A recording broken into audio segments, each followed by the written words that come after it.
This video is sponsored by Tokyo Tree and Sakura Co.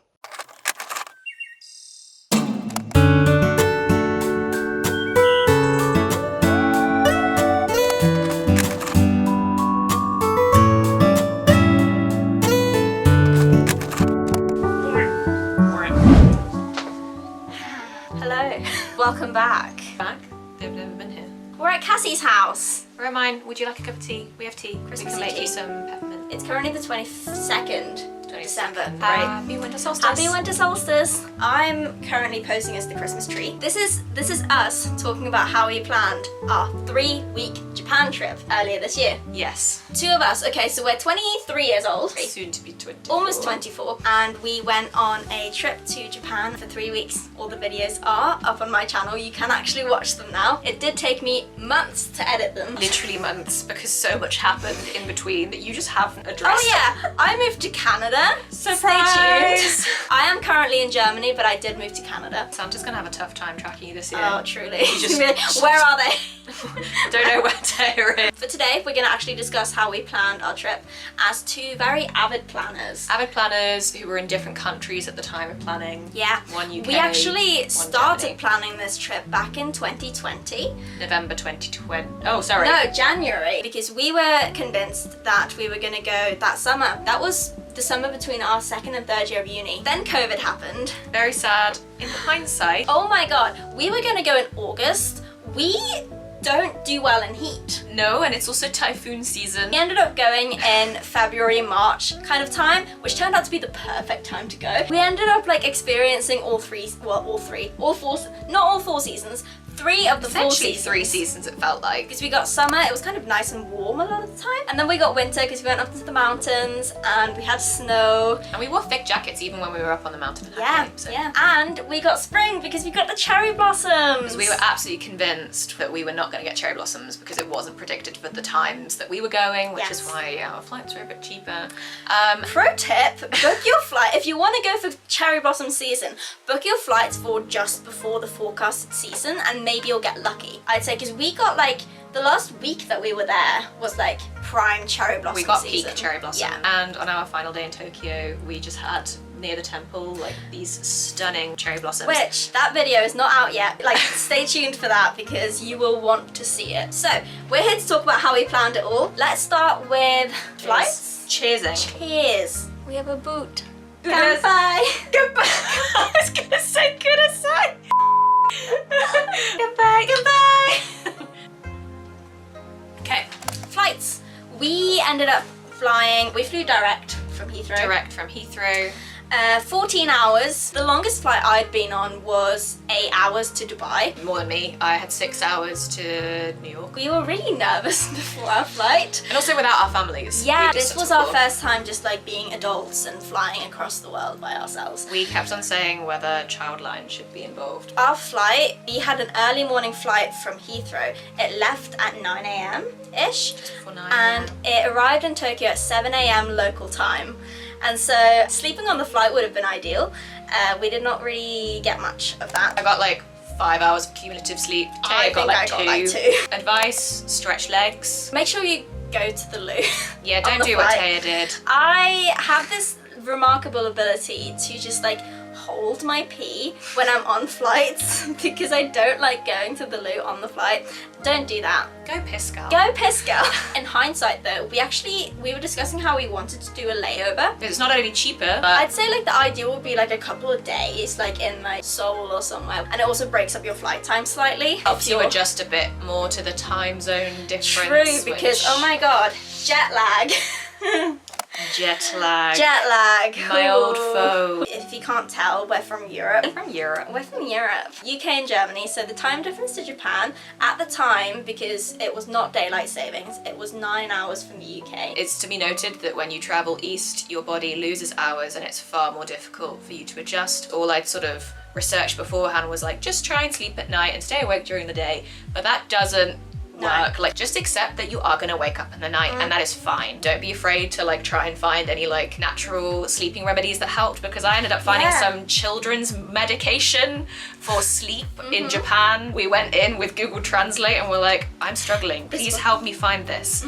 And it just worked like a charm and actually made me less panicky on our trip. But there are probably other remedies that you can find either before your trip or whatever. So if you know that you're someone who has like sleep anxiety like I do, definitely recommend that. Biggest surprise with the jet lag for me was definitely the lack of hunger cues. Your body is used to eating foods at certain times of day, meaning that when you completely switch around your like body clock and your schedule, your body doesn't know when to tell you that it's hungry, and so you have to manually remember to eat. Plan your meals, eat. That is an order. Even if you feel like you would rather be sick, have something, even if it's just some bread, because we did almost pass out on our first day on top of Tokyo Tower. Just be kind with yourself. It is gonna take you up to a day and a half per time zone you jump to adjust. So we had essentially the entire first day in Tokyo. We did not plan anything for that first day. What we ended up doing is we got to our hotel, we negotiated an early check-in. Mama negotiated. I essentially did the meme of like smashing my credit card down on the table, being like, I will pay, let us in early. We were so desperate to sleep. And that worked. So yeah, we had like a 2-hour nap in our hotel room, and then we decided to just go for like a very chill afternoon walk through like the neighborhood around our hotel. And it was honestly kind of magical, because like walking around we were just kind of dazed, and we were like, we are actually in Tokyo. It was surreal. Like it was that like feeling of like a dream. Yeah. It was beautiful. On the note of being kind to yourself and making things easier for yourself on the day that you arrive, you can make your immigration and customs a lot quicker and easier by just filling out a bunch of stuff beforehand. Yeah. And it generates a QR code, and it just means that you get through so you much just faster. show your QR code at the border, and they're like, okay, cool, you've already filled this in, you can just go ahead. Also making sure that when you arrive, you don't have any like food on you. Even from the plane. Yes. Because I got bested by a tiny Jack Russell with Japanese like police because I had a cereal bar from the plane open. You got escorted away from me. I was like, wait, we're being separated and it's not even been an hour since we landed. It was fine, like, but just beware. Alternatively, if you do want to get sniffed down by the dog, because the dog was adorable. Oh, it was adorable. Bring a cereal bar from the plane. Absolutely. and you will get the dog's attention. Also, pro tip, if you fly British Airways, bring snacks. Oh my god, yes. We got fed 2 meals at the start and at the end of our flight, and I was so hungry throughout the night. It translated to like a solid 9 hours in the middle without food. Which, in theory, you'd be sleeping. Be sleeping. But when you are in economy, and you are an anxious flyer, and you have movies you want to watch, or podcasts you want to listen to, you're not going to be sleeping. So bring snacks. And also just in the case of like, if you're a picky eater, like I am like a relatively picky eater, so like sometimes there won't be like an option that I like, and just like making sure that you have food on hand is always a good thing. Okay, itinerary. Welcome to the Google document. Because we were in separate countries while we were planning, we needed to have a place where we stored everything. So affectionately termed Japlanning. The way that we did it, we spent the majority of our time both in Tokyo and Kyoto. We did essentially a week in each. And then for the slightly smaller places, we did dedicate like 3 to 5 days. Yeah, 3 to 4 days. So we wanted to make sure that we didn't just hit the big cities in Japan. We wanted to actually get a taste of like the countryside and the more like rural or lesser known cities in Japan. Smaller cities, towns, and even a village. Villages. Which we did do a village. We did. Well. So we spent 5 days in Tokyo, then we moved on to Hakone, which is close to Mount Fuji and is just a complete vibe. 4 days in Hakone, and then we moved on to Matsumoto, which is a smaller city. Smaller city, it's in sort of the more mountainous region. Yeah, the Nagano prefecture, isn't it? Nagano prefecture. Yeah. We spent 3 nights in Matsumoto and then moved on to shirakawago for the weekend. And shirakawago is a tiny alpine village, population 1600, something like that. And the architecture is a UNESCO World Heritage Yes, site. absolutely. And it gets a lot of snow in the winter and also early spring It's just beautiful every single time of year. And then from there we moved on to Kyoto, 6 days in Kyoto. and then Osaka for 2 days. The thing about Osaka is we didn't actually research a lot about Osaka and we weren't really prepared for it. The only thing we planned in advance was Universal Studios. And that was probably... That was our main reason for going to Osaka. I would also count it as one of the big three that a lot of people do like to catch when they're in Japan. So I will say Osaka is a big city. It's very busy, especially if you go to like the main street food markets. We were there not only in a weekend, but also I think the weekend that spring holidays began for Japanese school students. Day of school holidays in Japan. You've heard of Panic at the Disco. Let us raise you overwhelmed in Osaka. So our first 5 days we spent in Tokyo. So I guess this links into sort of general advice of make sure that you know what you've come to Japan to see. Yes. I mean, the amount of pre-planning that we did do a lot of pre-planning because we are very meticulous We're people. planners, but even if you're not a planner, we do recommend to have a rough idea of what you're aiming to see, just so you actually see as much of what you came to see. Because we knew personally we wanted to do like a lot of cultural stuff, so we wanted to see like temples and just things that we can't experience like back home. But also with a combination of sort of the fun pop culture sort of vibe that you see in the urban places in Japan. We are both really big Studio Ghibli fans. Studio Ghibli. It's technically Ghibli. I say Ghibli. Cassie, do you know what I miss most about Japan? I don't know, what do you miss most about Japan? Snacks. We're so happy to be sponsored by Tokyo Treat and Sakura Co.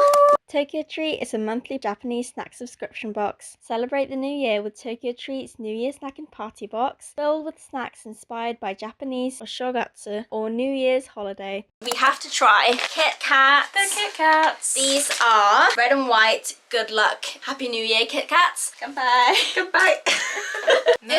It's Kit Kat. The combination of white and milk chocolates are really nice. Next up, we have some seaweed and salt potato sticks. Goodbye. Goodbye. I just know I'll be eating all of these. This is a lemon soda. 12 lemons worth of vitamin C. Goodbye. Very refreshing after the salty chips. Chips, crisp. God, who am I? I'm British. I'm the one who moved to Canada. You moved to Canada and I'm saying chips. Sakura Co is a monthly authentic Japanese snack subscription box that supports local Japanese snack makers. Each box comes with 20 traditional and artisan Japanese snacks. Sakura Co's theme of the month is New Year's in Hiroshima. Again, the box for this is so pretty. Let's try these seaweed. Continuing with the theme of seaweed. Can you tell that Cassie has influenced the selection that we're trying today? I need my seaweed fix. Germany just doesn't do it the same way. It looks so crispy. I'm not too huge on seaweed, but I'm excited about this. Goodbye. I like these. I sound so surprised. Look, the Neko. These are the omikuji candy, and they're really cool because they come in 3 different colors, and each color corresponds to a fortune. And so there's the red one, which is great fortune, the yellow one is medium fortune, and the green one is small fortune. Please do explain what a medium fortune is. According to the booklet, medium fortune is today will be a good day. A small fortune is eat another and try again. Great fortune is everything will go your way. You know what? I got a red one! I also got one! Ganpai! It's tasty. We brewed it at the correct 90 temperature, 90 degrees. degrees. Because I have a temperature controlled kettle. I'm so happy to be back on a continent where kettles are a thing. Yeah. Quite earthy. Yeah, bean. You can taste that there's beans in it. Now, I have a special surprise for you because every Sakura Co box comes with a special item. And this month we have... Are these napkins? No, they're wrapping cloths. Wait, they're what? Like they use them for wrapping, like, presents. And... Sorry, that is giving. Is that a chicken? 6.5 hours later. Oh my god, that looks so beautiful. I'm gonna show. It's genuinely stunning. The lucky cat, Booba. I mean, it's not She quite. just yawned. She's like, yeah, I know. She is done. Thank you again to Sakura Co and Tokyo Treat for sponsoring this video. Thank you. Now, let's get back to us trying to plan a trip to Japan. And Booba trying to stop us. I was committed to getting us to the Ghibli Museum because I had browsers open on my laptop, on my phone, and on my tablet. It was almost like getting concert tickets. In Thea we trust. They released the tickets online for the whole month. Yeah. of the So dates. on the 10th of the previous month, so say you're going in March, on the 10th of February, all the tickets for March will be released all at once at 10 a.m. Japan time, and they sell out quick. When we say quick, within like 20 minutes. Yeah, but once you do get through, the tickets to the Ghibli Museum are really, really cheap. They work out to about £7 per person, which is like, what, €9? Yeah, they're about 1,200 yen, and so worth it. 100% go to the Ghibli Museum in Tokyo, because there is now also a Ghibli land, or like something else. I believe it's available when we were there. I don't think it's open to foreigners yet. It might be, but we went to the museum, which was an incredible experience. But also, if you don't manage to get it, there are so many Ghibli shops everywhere, and so you can still enjoy your time, but just in case you are really keen on it, don't assume that they'll be around a few hours later. Do try it, even if it means setting an alarm for like 1 a.m. or as I did, staying up until 1 a.m. Yeah. It works. It's worth it. And then this was another thing that I don't know if you had to book in advance, but I guess for the slots that we wanted, on our first days on each major city. in Tokyo and Kyoto, we went up each tower. So we've been up Tokyo Tower and Kyoto Tower, and I was particularly keen on going up at sunset time and golden hour, because you kind of see the city sort of shut down and also come to life at night. Yeah. And seeing the sunset so worth it. was genuinely wonderful. Especially, well, in both places, because you can see mountains. In Tokyo, you can see Mount Fuji from Tokyo Tower, and seeing sort of like the sunset around Mount Fuji, and then in Kyoto's surrounded by mountains, and so it was just gorgeous. Yeah. So definitely, if you have a specific time in mind that you want to go up the towers, I'd say pre-book. Just book it in advance just to be sure. But I think other than that and our 2 theme park experiences, we didn't book in advance. No, yeah. We pre-booked, so we went to Tokyo Disney Sea and Osaka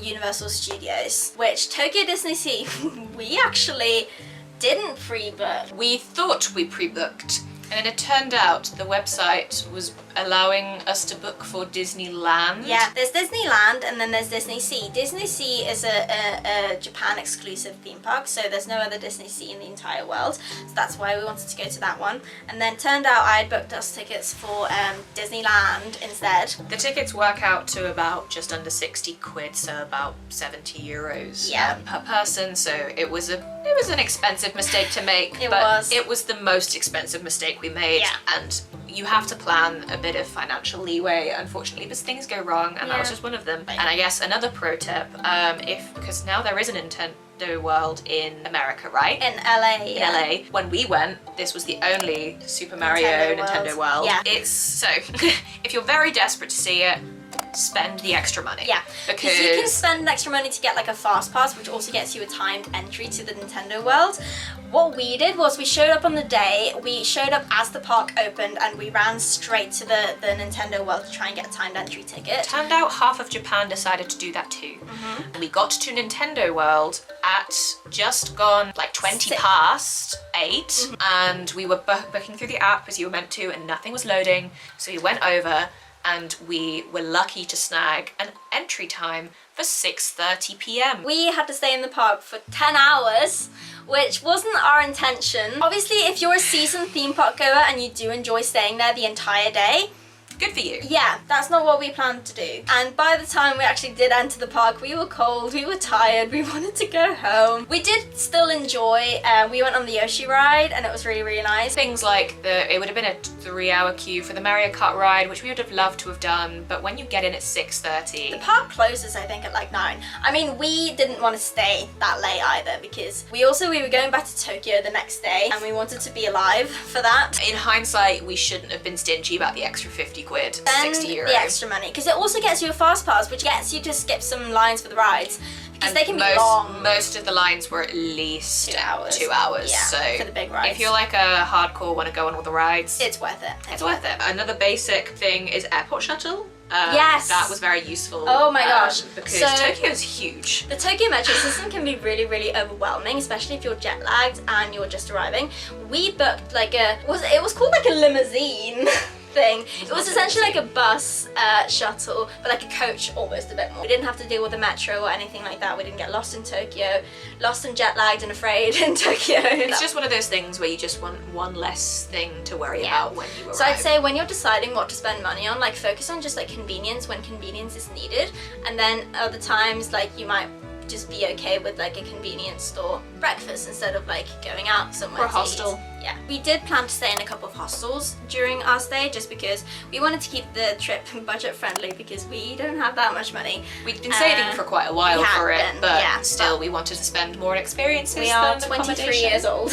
We are also 23 And years recent old. graduate students. But yeah, no, so we stayed in a hotel in Tokyo and it was really good. And then, so we sort of essentially alternated between our accommodation. So we had Tokyo Hotel, Hakone Hostel, Matsumoto Hotel, Shirakawago was a hostel, but so Yes, it was was. the Kyoto. Yes. And then Osaka also was. No, but that was we a had, hotel. No, but it was a hostel, but Oh, we yeah, had it was. our own room but a shared bathroom. We had our own room, our own shower, and a shared toilet. That's what it was. We were very grateful that we stayed in a hotel that we didn't have to share any bathrooms Oh my gosh, with yes. during jet lag phase because it was just quite emotional for me. Yeah. And then Tokyo, we had a hotel for the last night Yes, again. we did. So we recommended the split because I think it really helped and it also eased us into hostels a bit.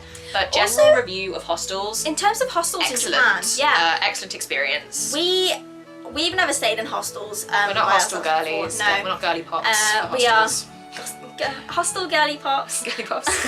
We were quite nervous about like the whole hostel thing because we'd never done it before. We're introverted ourselves, and so we like having our own space. I'm quite particular about our spaces and We are. cleanliness, so... But even as someone who is very introverted and very particular, hostels were fine in Japan for the most part. I completely agree. The Hakone one was the one that was kind of the most traditional kind of hostel vibe Yes. because we were in a room with bunk beds with like 6 other people. I think the room was up to 10. 10. And we ended up being in a mixed dorm as well, Yeah. which we didn't plan. Yeah, we thought we were going to be in a female only dorm, but it was a mixed dorm. Again, which was fine. It worked out. And like the thing about hostels in Japan is a lot of the time they'll have like curtains covering like your bed, and so like you will have some privacy. Like literally when I was on my bed in like the hostels and I had the curtains drawn, I felt like I was in my own little like room. Like, my Absolutely. little pod. And I mean, it was definitely a go out and do holiday rather than a chill holiday, because I Yeah. guess that's another thing of what you want your trip to be. Are Yes. you wanting it to be more relaxing, or do you want to do what we did and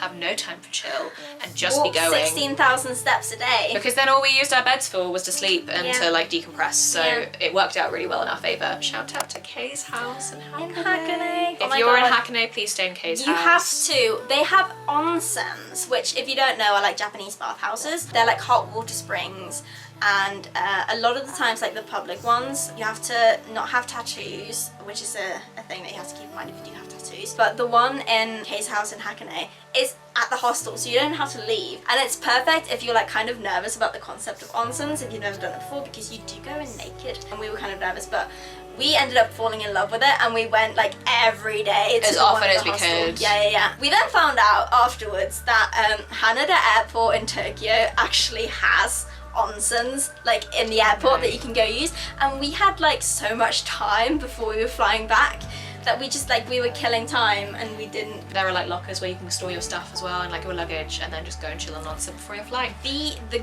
grief I felt when I found that out Big regret. afterwards. Onsens are great. Stay at Kay's house in Hakone because it's a beautiful, beautiful place. And also, I guess this would be a segue from hotels into food planning. Yes. We did have a couple of places where breakfast was included, which is fine, but We didn't also use it that much. we didn't use it that much even. So I think it's a good way to experience, especially if you're taking someone more traditional, to experience like a traditional Japanese breakfast. Yeah. Whereas for us, it worked a lot better to stick for breakfast and lunches, or like for 2 of our meals a day, to convenience stores. Yes, we Convenience love our stores, convenience convenience stores. stores. Honestly, convenience stores in Japan, they have everything. They Like are genuinely everything. They have factories of food. joy. They have like real food that you can eat, like meals. Heating things up. Anything from like Cooking ramen. ramen, rice, like sandwiches. Full like katsu curries. And they will heat it up in the store Yeah. for you. And there's normally like a little seating area that you can like sit and eat your food. Sometimes there are booths as well. Yeah. And it's so much like it's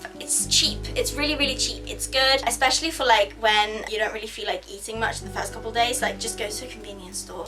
We just continued that trend essentially the whole time, Yeah. other than in Kyoto, Kyoto. where we went out for like fancy breakfasts. Yeah. And we noticed our costs skyrocketing. It was a really good way of keeping like budget friendly. Oh my god. So, if you're planning to head to Kyoto or Tokyo, you have to try Ichiran ramen.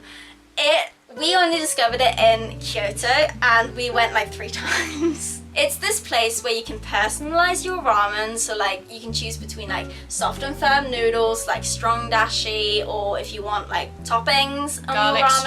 strength. It's also really cool because you eat in these like little booths, and the whole concept of it is that it's kind of like an introverted restaurant and place to eat. And so There is no forced interaction. You No. can even just communicate with little wooden blocks that have Yeah. phrases, or I don't want to be disturbed, or I'm going to the toilet, so Exactly. don't take my food away. And you don't even see like the waiters' faces when they give you your food, because there's like a little like opening at the edge of your booth that they just like open, and then they give you your food, and then they bow, and then you're welcome to just eat your food in complete peace and silence. Again, can you tell we're introverts? Yes, it was very introvert-friendly We loved culture, because a lot of restaurants had just sort of a feature where you would order at like a machine. Yeah, like a machine or a like a ticket yeah. provider, and you just give those to the chefs and they would give you your food. So in terms of like language barrier, that's not a problem at restaurants with ordering food generally. However, pulling us into the language barrier section, yes. we have our top essential, I would say our absolute best purchase that we made before our trip.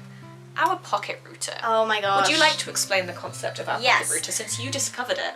I did. So, one thing is that we didn't want to pay for like roaming fees when we were like abroad. We looked into that and it was just quite expensive. So expensive. Obviously it depends on your phone plan and where you're from, but like for us it would have been so expensive to have like mobile data while we were in Japan. And so I did a little bit of internet searching and I found the concept of a pocket Wi-Fi router, which is essentially like a little round disc that fits in your like pocket theoretically, but we just kept it in our bag. And it's a portable Wi-Fi router, and so wherever you go you're connected to the internet. Even underground. Even underground when you go on on the public metro. transport. So this was And genuinely it a lifesaver. saved our life because we rely an unhealthy amount on Google Maps, Google Maps, Google Google Lens. Translate, and Google Lens. These were the holy trio. Key tip: Lens everything. Even if you think you know, lens it. Because we had moments where we were getting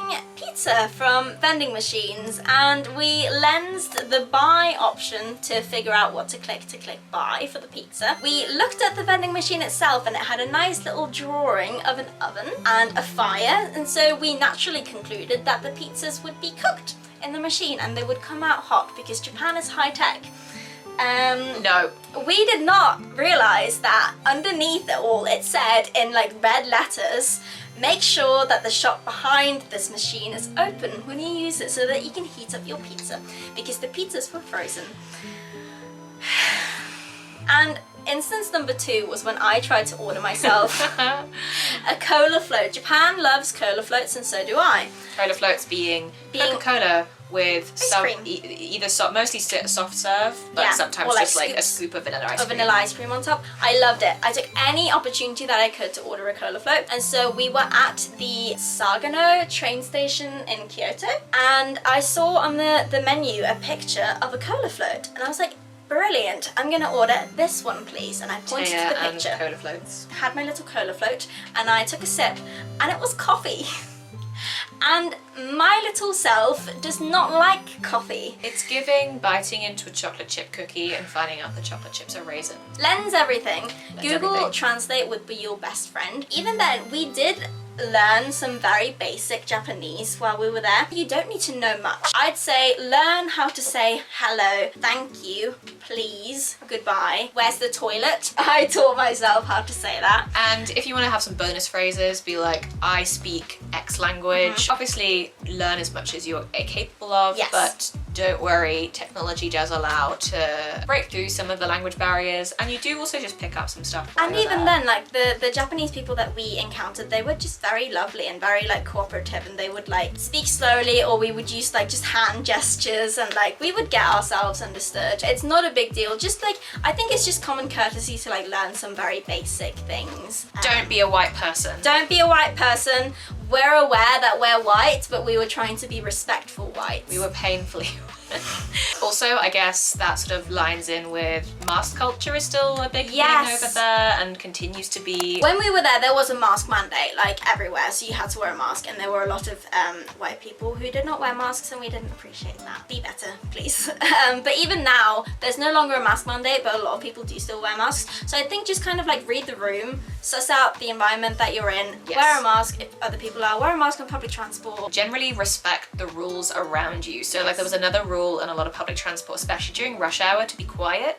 It's just out of respect to your fellow passengers. Like, we appreciated it because we're quite sensitive to noise, and so it Worked was out for actually us. really nice to not have like noisy metros and stuff like that. Sticking to certain sides of escalators and Yeah. stairs, making sure that you're sort of bowing at appropriate moments when you're visiting certain cultural places, washing your Be hands. respectful of taking pictures at temples because there are bringing food and drink, bringing food and drink. because that's usually not allowed. Also, it's a thing that you shouldn't walk and eat at the same time in Japan. Yeah, that's something you we should stand discovered. still and eat, which I think is nice because it makes you like appreciate your food more. You don't have to agree with it, you just have to respect it. But So- yeah, public transport. Yes, so we bought Japan rail passes, which essentially is a pass that's only available to foreigners. It's not available to Japanese people, and it gives you like free, not free because you paid for the pass, but free like access to like any train in the country. Including the Shinkansen. The bullet trains, which came in very handy because we did bullet train a couple of times. We bullet trained between every big major sort of city. We went from change. Kyoto to Osaka in 15 minutes, and that's more than 60 kilometers apart. I think I found a website where you could like enter your itinerary and it would calculate whether it was like feasible for you to get a Japan rail pass or not. I'll find it and I'll link it. I was gonna say, do you want to find that? Link that in the bio. I will, absolutely. Just it depends on what you're doing. If you're going to be bullet training a lot, it might be useful to you to get a Japan rail pass, but equally they are very expensive now, so just make sure you do your research. However, the Japan Rail Pass does not work for all of the metro lines in the major cities, No. for like Tokyo and Kyoto, which is where We got our... we still keep them in here because We're in have denial Saturdays. about the fact that we're back. Pasmo! We have Pasmo card. There we go! Yay! Pasmo! So this was a holy grail. If you've ever been to London and wish like an Oyster card, like it's a prepaid card, fill it up at like the stations, and then you just tap on the ticket gates to train. There's also a Suica card, which is essentially the same thing. It's Pasmo or Suica. You can use them to pay for things at convenience stores as well, which is You can pretty use cool. them for buses. And the vending machines that are on like at stations as well, they work, which is pretty cool. Yes. I don't understand why we don't have this in the West. But yeah, we Makes loved so our much Pasmo sense. cards. We're clinging on to them still. It's been almost a year. Speaking of traditional and modern blends, the toilet situation in Japan. Obviously, we all know.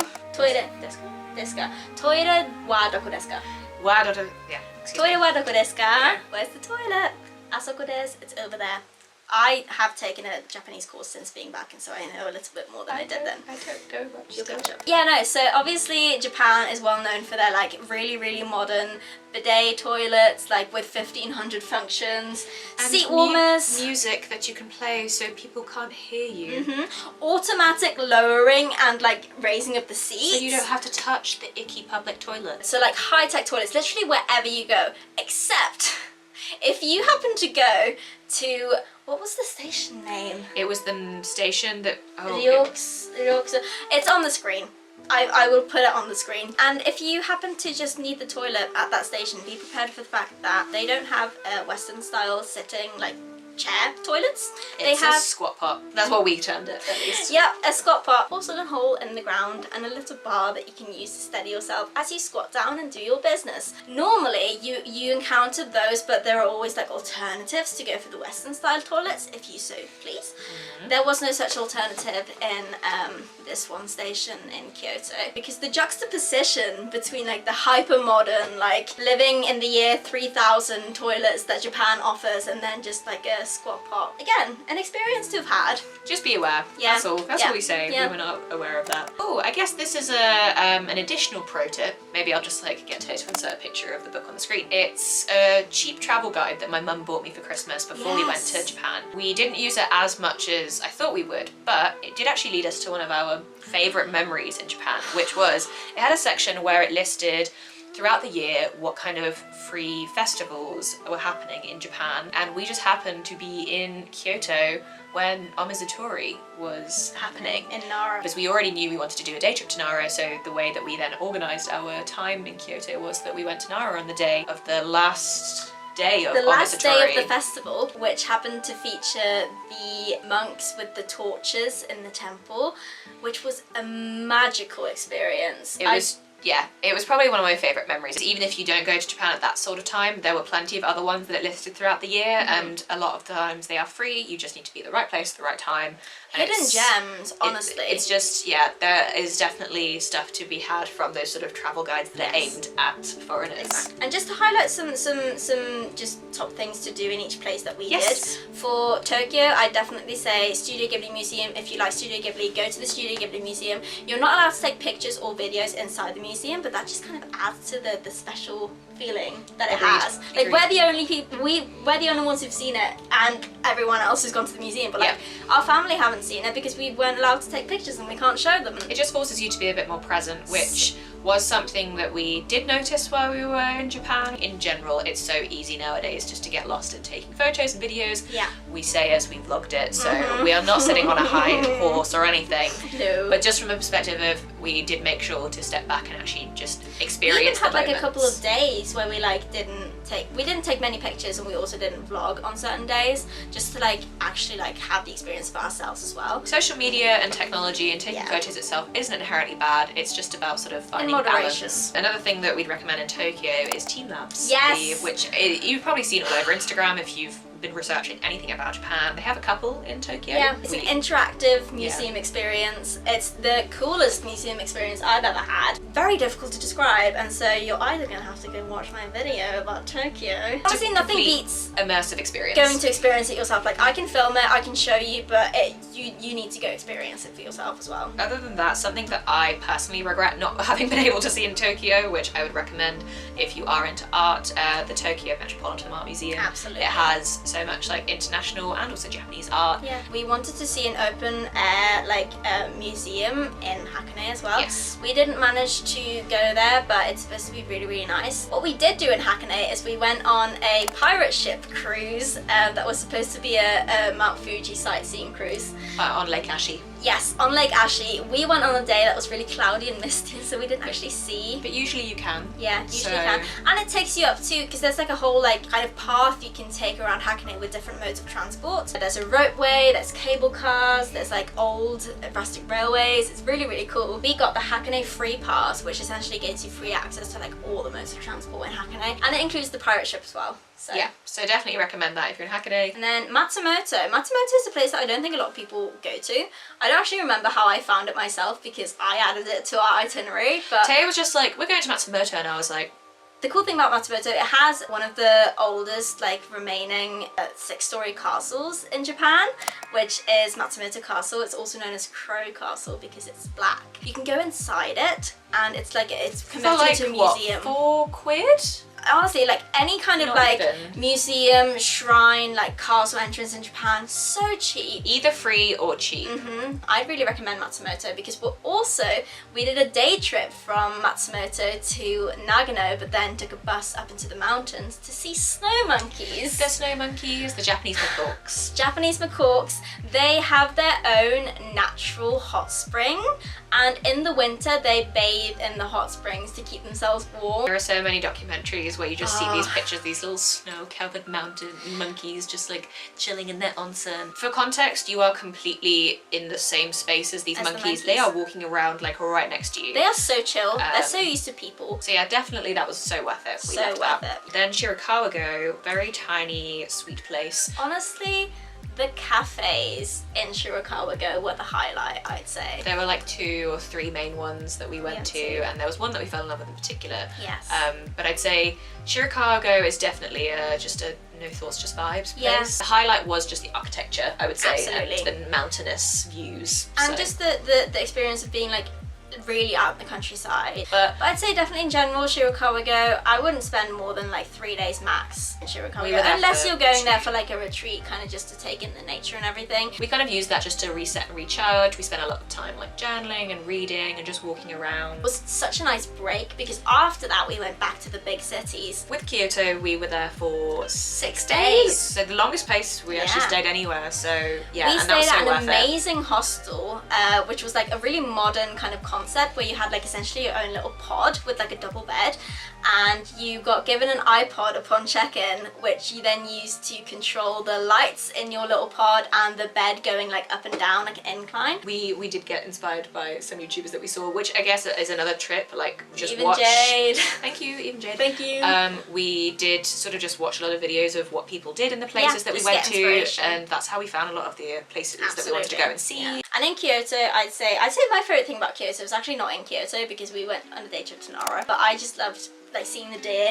The surprising thing about the deer in Nara is like they are polite Japanese deer and they will bow to you if you have deer biscuits for them. They will also hunt you down if you have deer biscuits for them. They will disrespect your surroundings. They are scary. Some of them are really scary and they're not shy. They will like come up to you and they'll see if you have food and they will headbutt you in the butt. Yeah, another thing that we enjoyed was kind of a little bit out the Sagano bamboo forest because we were quite set on visiting a bamboo forest while we were there. Obviously, Tokyo and Kyoto, you could spend 3.5 weeks in Tokyo and not fully experience it. I don't think we could because we needed the break from the big city vibes, but people are different. We really like the way that we paced our entire trip because we went from big city to kind of more quiet rural to smaller city to village in the mountains to like big city again. Yeah. And it worked really well for us. And another thing that we would advise, don't make your travel days your rest days. Oh, because yes. we thought we were oh so smart and we were like, you know what, we just won't plan any tasks or things to do on our travel days.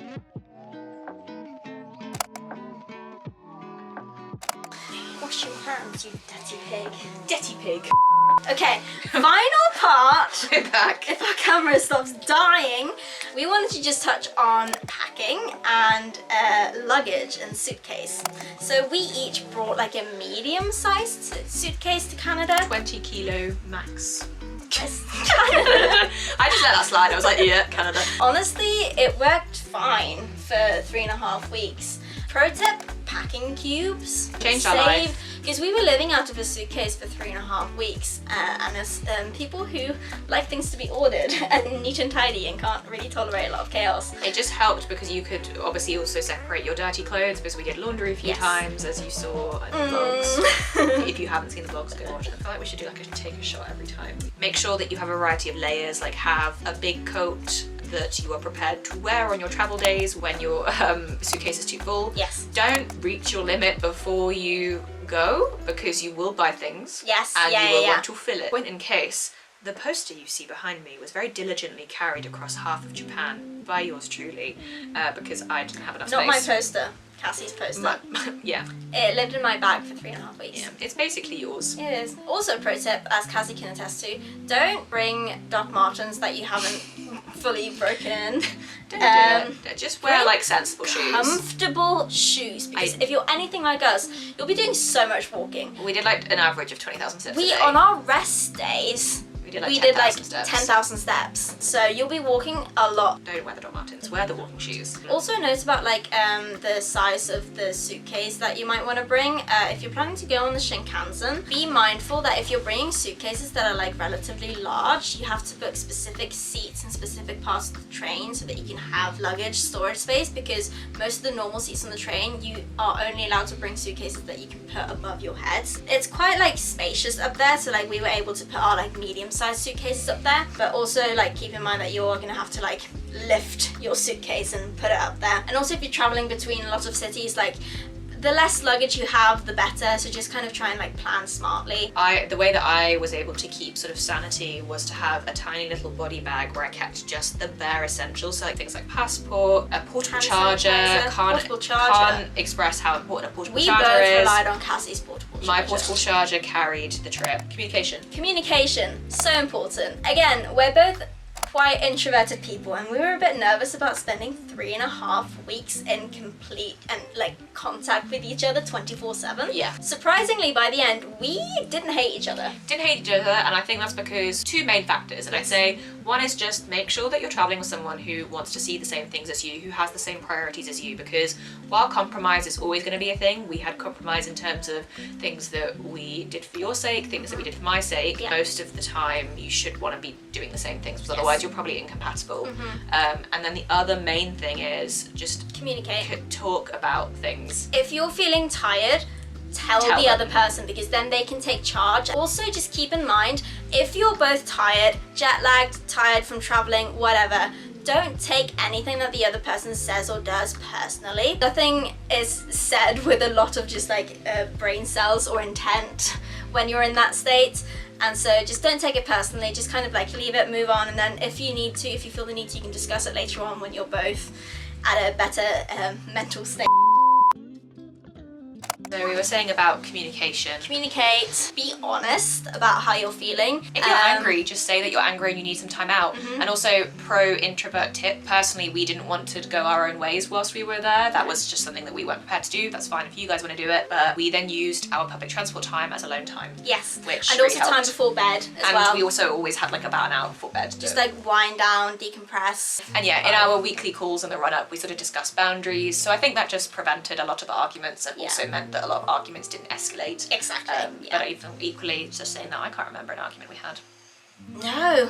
I got stressed a few times. You Yeah, got stressed so a few did times, I. but they Yeah. weren't arguments. No, So yeah. And also just like sussing out, you might have a plan for a day and then you wake up that day and you have lower energy than you thought you did. Sometimes things have to be missed out and it sucks, but prioritize your own mental sanity, because if you're like us and you're there for a while, you're gonna have to just like, it's a marathon, not a sprint. Just like maintain your sanity and don't completely exhaust yourself. the whole point is to enjoy yourself as well Yeah. as experience things. So, Exactly. Yeah. I think yeah. that basically wraps it up, because we've also been talking for so long. 3 hours later. 3 hours later. I want to go back to Japan so bad. We had the best trip. It was genuinely the best trip ever. Life-changing. We knew we would love it, but we didn't know it would love it was incredible. as much as we did. We just want to say, like, if you're thinking about going to Japan, do it. If you have the means and you're able to save and you can do it, then like just Final part of the Japan Diaries will be coming very, very soon. It will be our Osaka video and also our final day in Tokyo.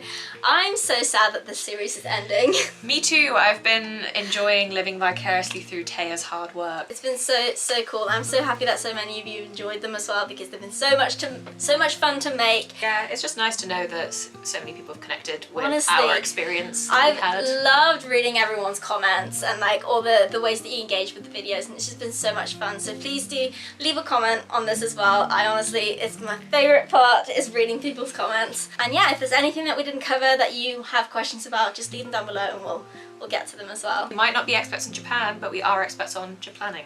Yes, we are Japanning experts. Thank you so much for watching, and stay tuned for the final part of the Japan series, and Merry Christmas! Merry Christmas, Merry Christmas. and a Happy New Happy Year. New Year 2024. Lots of stuff incoming for both of us. Oh, absolutely. We That was didn't good. scratch the surface really of all that Japan has to offer. Please, government of Japan. Hello. We would like to be sponsored. Konnichiwa. Onegaishimasu. Because it's Japan and we're planning. Be prepared for the fact that you are going to be jet lagged, and so don't over plan your first few days. Alternatively, also keep yourself busy. I asked Cassie and I was like, can you feel her swaying? No. Not yet. I think I still have horn imprints on my Great. butt cheeks. wasn't- Castle remains? I wrote down castle remains, or you did. Apparently there were castle remains. Do we have to move on, or can I just continue eating this? You can continue eating. Dirty pig. Take 3. That is a sex education reference. That is, yeah, I know. Because You've it's not seen sex ed. No, but it's Ncuti Gatwa and he's the new doctor. That's true. I know of him.